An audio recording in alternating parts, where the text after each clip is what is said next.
I don't know about anyone else, but I, for one, am getting sort of fed up with our justice system being so slow, for one, but also even at the highest levels, in this particular case, the Senate, it's a clown show. It's a circus. You can just filibuster forever. You can plead the fifth forever. In the case of Dr. Fauci, I don't even know if they can do anything to him because Biden pardoned him all the way back to 2014, which is something I'll get to as far as quotes go. But first, I'll let this man, Dr. Paul, the chairman, who should move his face a little bit further away from the mic or move the mic a little bit further away from his face, one or the other, he's going to just give a quick rundown of it.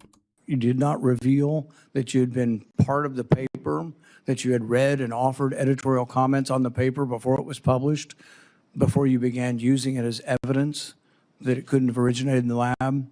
You did not disclose that you had immediately investigated yourself whether NIAID funding might be connected to the research. You did not tell the American people the full story. Duly released private messages indicate that the doubts with the authors and others didn't disappear after the publication. So while this was being waved at the White House to show that it couldn't come from the lab, the authors were still privately continuing to assign a meaningful probability to a laboratory origin, one thing in public and another in private.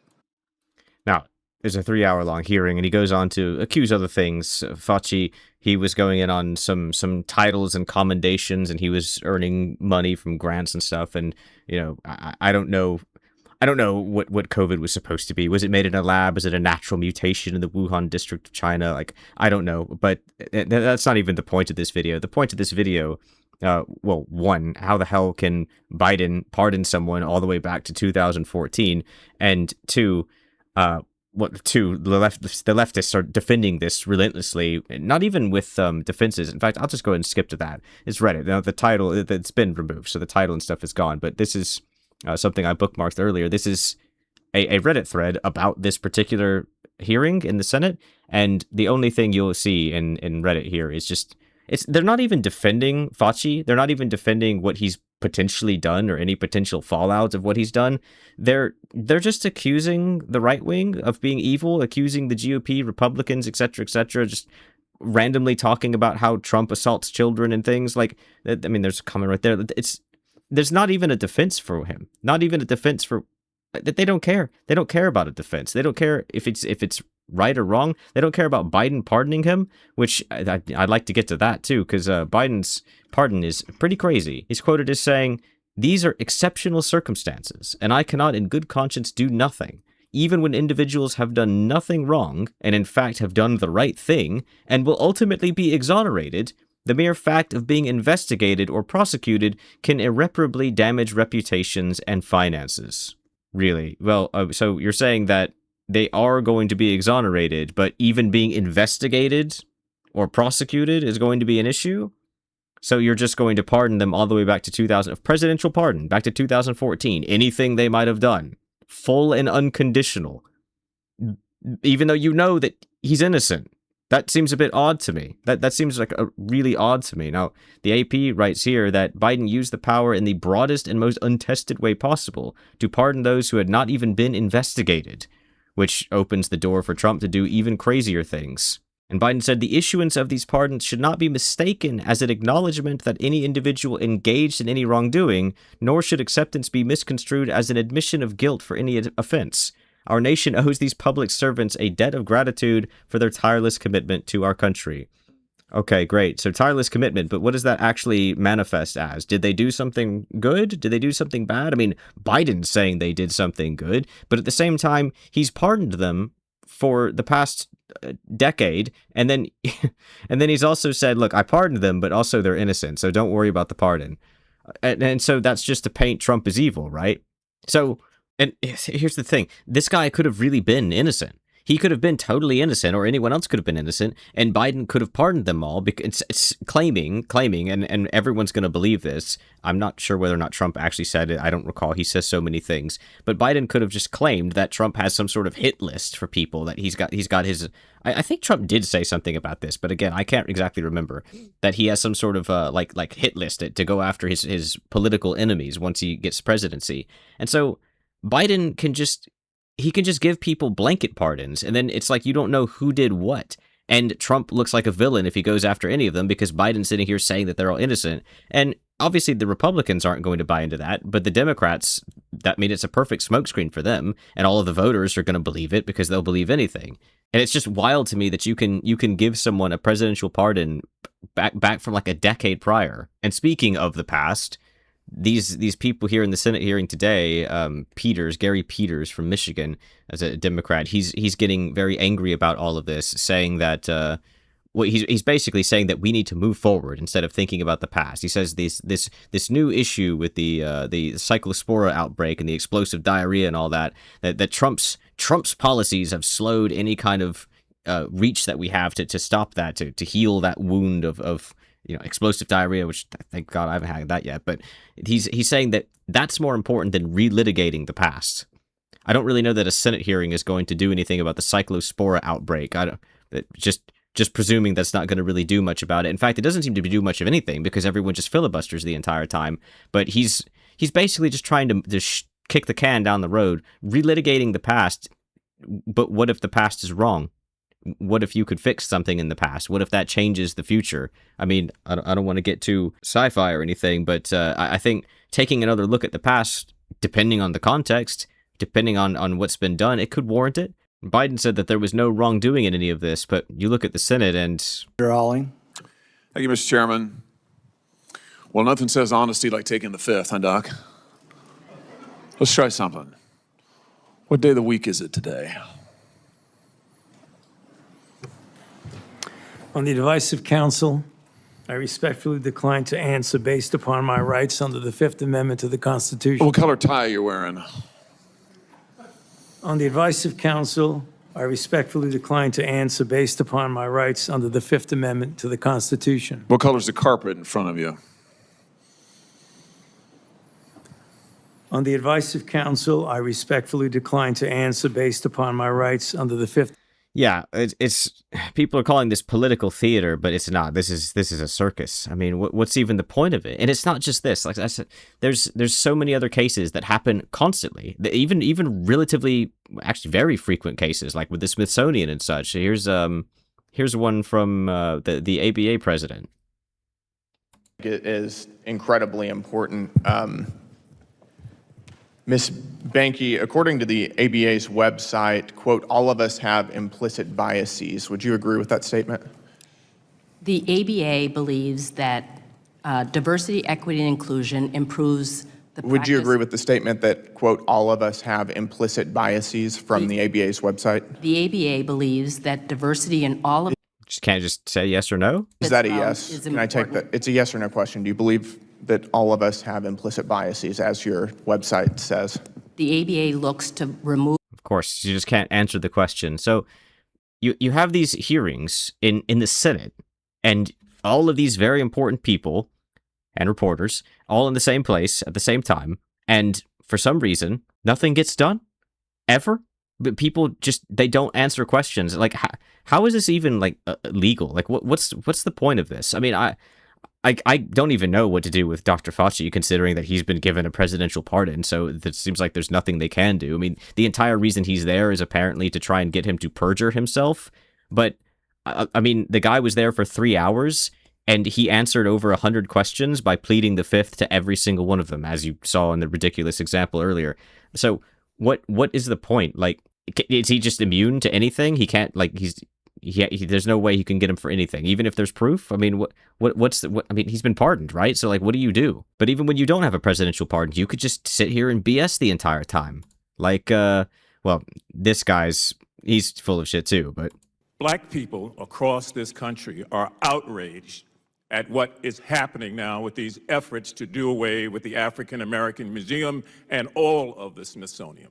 They're outraged because they've lived too many years, been through too many struggles, suffered too many bruises, and clearly have very, very, very little to show for that sojourn here in this country.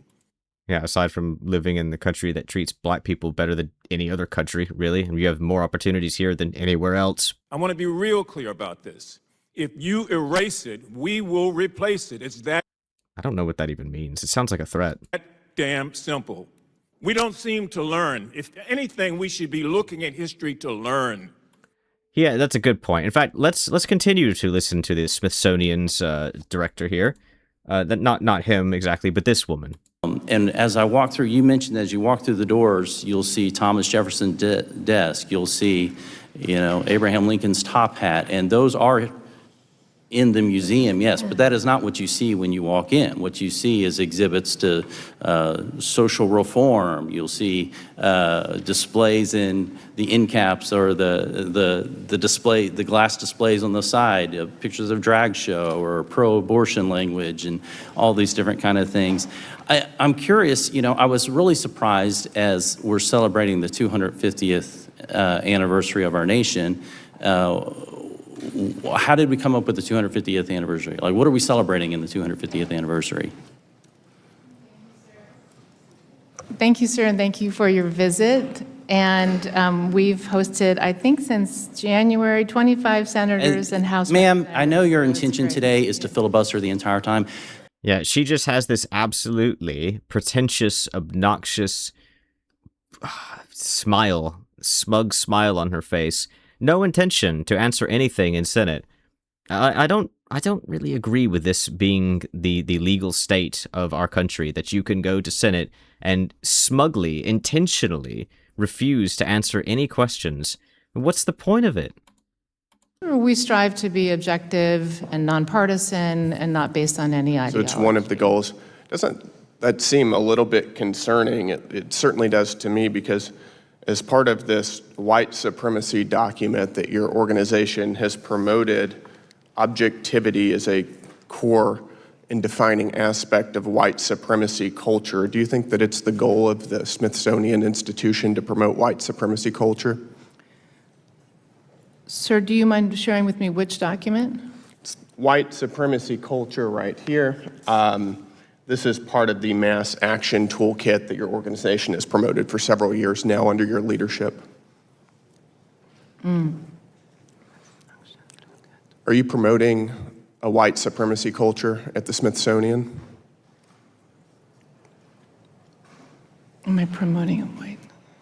See, I think at this point right here, the Capitol Police should be dragging her out and throwing her in the back of a cruiser and taking her to a jail. She's like, how are we dealing with this clown show? Like, this lady's a total nobody. Why are they putting up with this? How could you drag our legal system through the mud like this? Not only is it wasting all of these important people's time when they could be spending it to do more important things, surely, but you're making a mockery of everything. You're making a mockery of our legal system, and this is a historian, someone who cares about history, and this is the history you're leaving behind. You're looking like a Pixar character and making a mockery of our judicial system as you pretend to write something down and pretend to talk to yourself. Am I a clown? Oh, am I? Yeah, I'm not sure. This is a fair question. What is a woman? So at the museum, What is a woman? we strive to represent and not categorize all Americans. Okay, Director, yesterday you refused to answer a question from my colleague about whether or not you think it is appropriate for the museum to display sexually suggestive imagery near youth content. I want to give you another chance to answer that question. Is it appropriate to house this type of material near youth content, yes or no?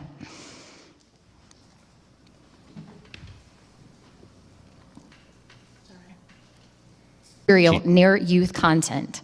Is this She just couldn't figure out where the button was. appropriate?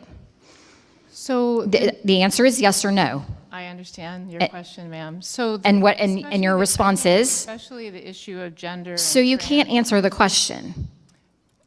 Can, but won't. And see, that's the thing, is that we've entered this state of our country where clowns can be clowns, no hiding it whatsoever, and they'll make a ton of money off of social media or whatever. They'll be hired by some clown politician, some leftist somewhere. They're going to be hired for this. They're not losing anything for doing this, even though they should be ruining their name, even though they should be ruining any capacity they ever have to work again outside of a McDonald's or something.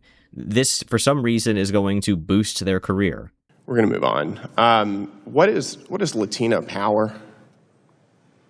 What is Latino power? Latina power.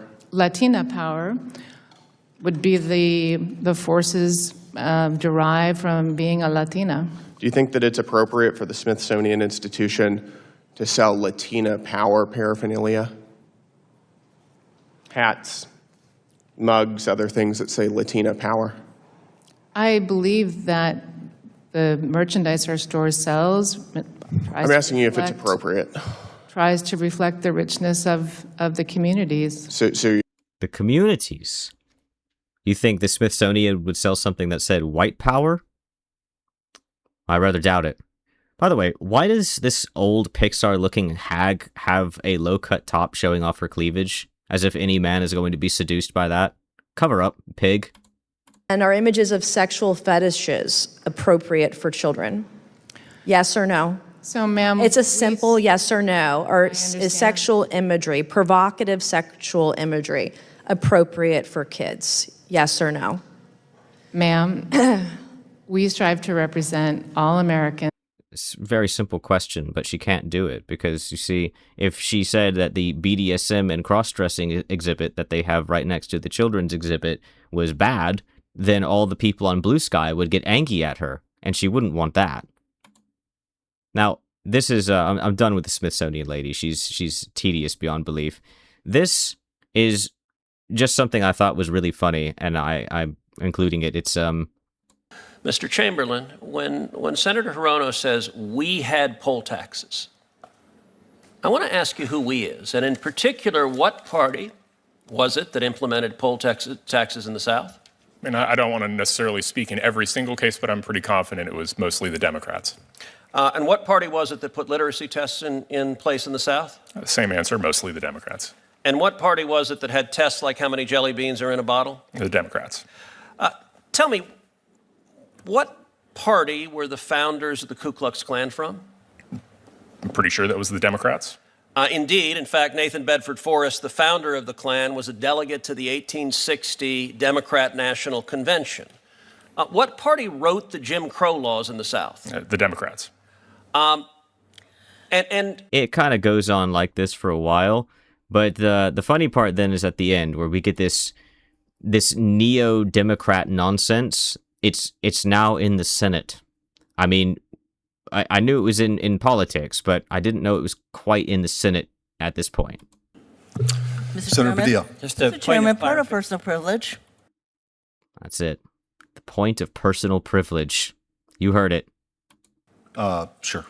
Totally stun-locked. He couldn't believe it. He couldn't believe that he heard that. This guy's about to crack up in the middle back there. I feel personally aggrieved. I feel personally aggrieved.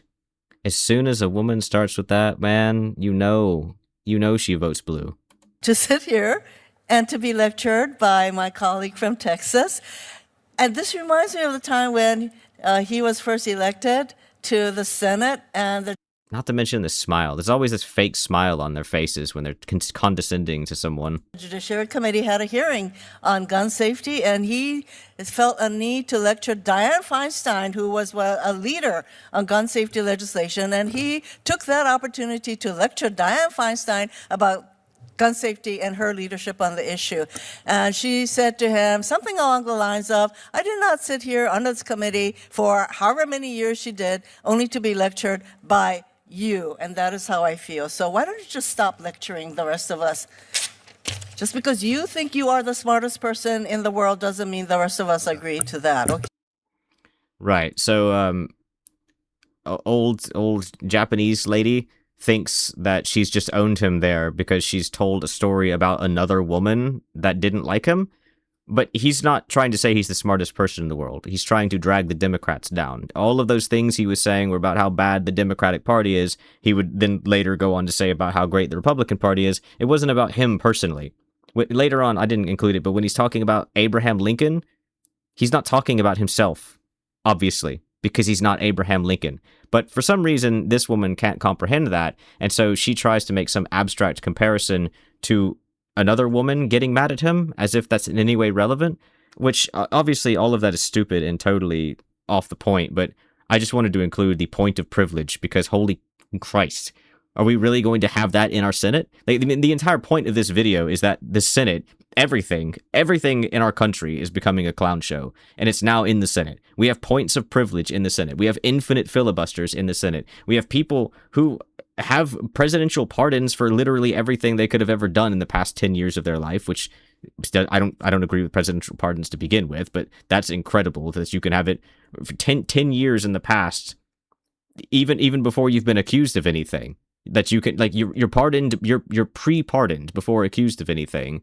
And I guess we may as well end on that, because this is the final question of the 3-hour-long hearing with 100-something questions. We're going to finish with this question, and it's based really on that statement, that general statement in your support for gain of function, the idea that the benefits outweigh the risks. So there are many other people who disagree. They aren't politicians. They're not, I don't know what party they're in. David Relman is probably one of the most esteemed. And he is a scientist at Stanford. He, I think, has classified clearance. He's been a consultant to our government probably for a decade or more. And he's written about this publicly. He says the opposite. He said that the risks of this research do not outweigh the benefits. He said the risks, we shouldn't do it. Richard E. Bright, who's been involved in this debate for 2 decades, says the same thing. Says we really shouldn't be doing this at all. There's a quote also by, if the Kevin Esfelt quote is that at the very end.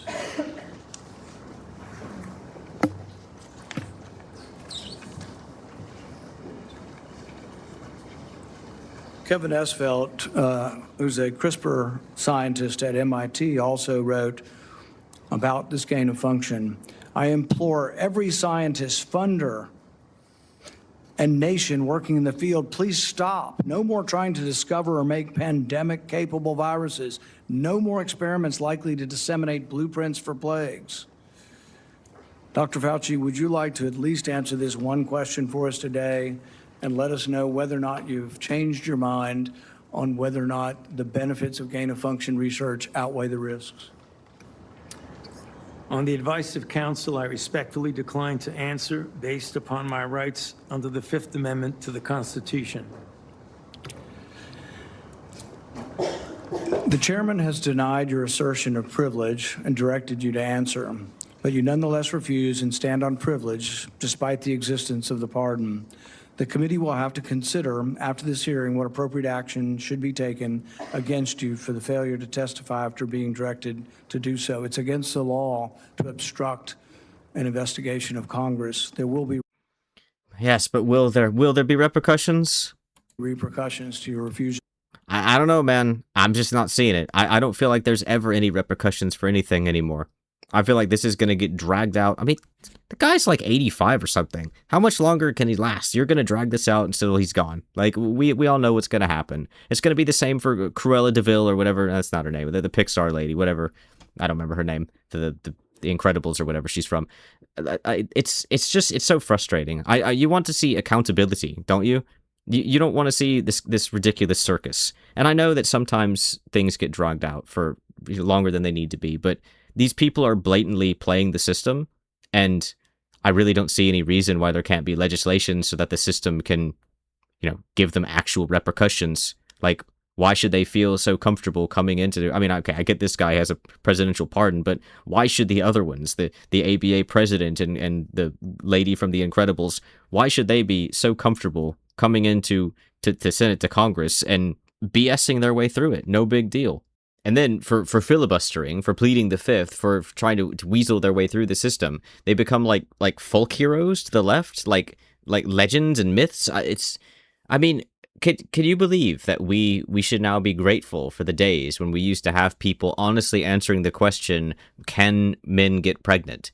I mean, yes, they were completely wrong when they said that men could get pregnant, but hey, at least they answered the question. And now people don't even do that much. I mean, what color's your tie? Oh, I'd like to plead the fifth. Get out of here with that, man. This is a bipartisan problem. We should all want to see the politicians, and not just them, but the other people as well. These people aren't politicians. He's an immunologist or whatever the hell. She's ABA president. The other one's the Smithsonian director. These people should all be held accountable for something, but instead they're not. Instead, and whether or not they did anything technically wrong, they should still need to tell you the truth about whatever they're being asked about by Senate. I mean, it's not as if it's just some random guy on the street corner asking you questions. I don't know. It's just so tedious seeing everything dragged out and usually doesn't go anywhere. And it's usually just a total waste of time. These people could be doing something much more meaningful with their lives, you know? It's just frustrating. I wanted to complain about it. That's all. So thank you for watching. And if you enjoyed, please do the YouTube things.